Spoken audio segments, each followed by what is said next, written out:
अरे रामदेव का बकरी अरे रामदेव का बकरी तो हम नाटी चुन्ना बड़े बारिश जा सोनू वो में चरस। अरे अरे हे बुढ़ऊ काहे हमरे में हाकत हुआ हो? जे उठत ते हमरे में हाक के करत ह। अबे उहाँ के रहतन ना तब पेटवा तो हो लोग उनके भर देतन बुझाइल। रुका अबे हम उहाँ के फोन लगावतानी तोहार बुढ़ऊती ना एकदम बिगाड़ के रख दी है। हेलो का ए गोलू के मम्मी का हाल बा? हाल चाल छोड़ी पहले रउआ हमार बात ध्यान से सुनी।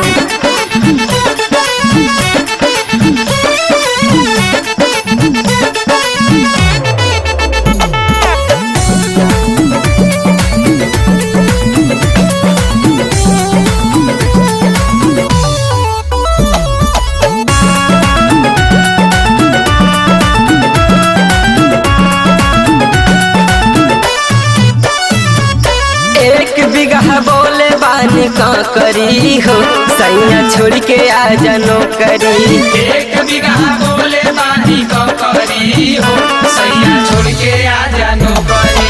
छोड़ के आ जानो करी हो छोड़ के आ जानो करी। छोड़ के आ जानो करी हो छोड़ के आ जानो करी।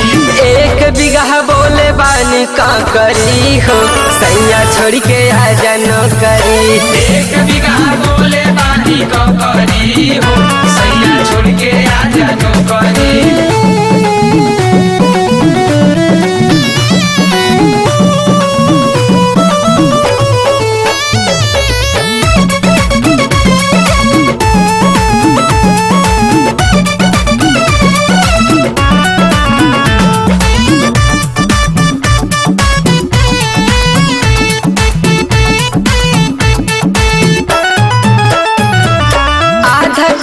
फूल लिखली आधा ककरी बतिया। आधा ककरी बतिया हो आधा ककरी बतिया। आधा खेत चर गईले साढ़िया के रतिया। साढ़िया के रतिया हो साढ़िया के रतिया।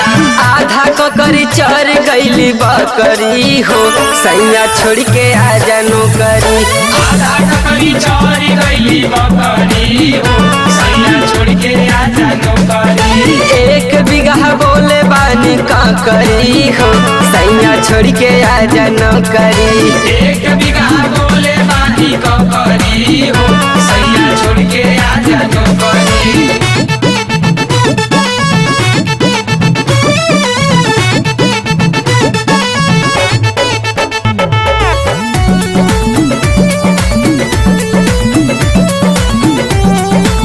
अरे पहले से कुछ बढ़ल ओढ़ल बा आयल रहनी तो अभी तो छोटी छोटी रहे।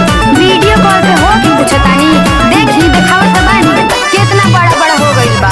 जबले न ककरी के खेतवा कोड़ाई। खेतवा कोड़ाई हो खेतवा कोड़ाई। तबले न फर हई बड़ी मोटाई। बड़ी मोटाई हो बड़ी मोटाई।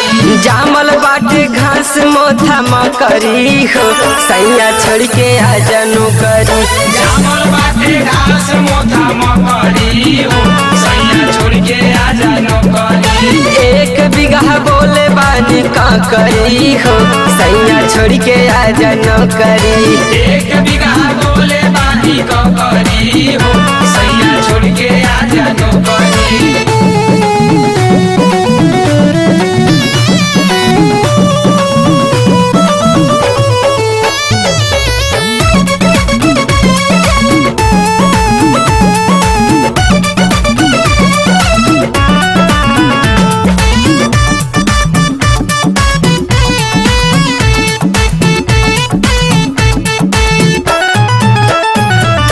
खेतवा में रही सैया डाल के मचनिया।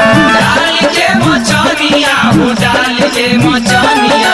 ओही रे मचनिया पर काटल जाई चनिया। काटल जाई चनिया हो काटल जाई चनिया।